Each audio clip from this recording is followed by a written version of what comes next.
Abah tega nganiayo anak tirinya di pagar alam, singgo tangan korban luka 4 jahitan akibat dibacok oleh pelaku.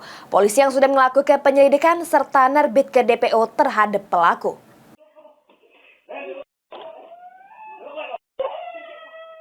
Rekaman CCTV ini selik ke keributan antara lanang sama betino yang diketahui pasangan laki bini di pagar alam. Terselik lanang ini ngamuk-ngamuk keributan motor metik yang terparkir di depan rumah. Aksi keributan ini ngerupoke buntut dari aksi penganiayaan yang dilakukan abah terhadap anak tirinya di juru rumah. Singgung akibat ke tangan anak tirinya luka 4 jahitan akibat dibacok oleh pelaku. Keluarga korban kemudian melapor ke Polres Pagar Alam ngadu ke perbuatan pelaku bernama Leonardo. Kepolisian sudah melakukan penyelidikan serta memeriksa sejumlah saksi serta rekaman CCTV. Ini polisi sudah menerbit ke DPO terhadap pelaku yang lagi dibebas oleh Satreskrim Polres Pagar Alam. Kami melakukan penyelidikan keberadaan pelaku.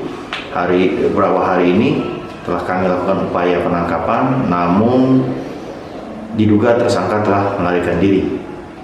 Sehingga hari ini tersangka kami terbitkan daftar pencarian orang.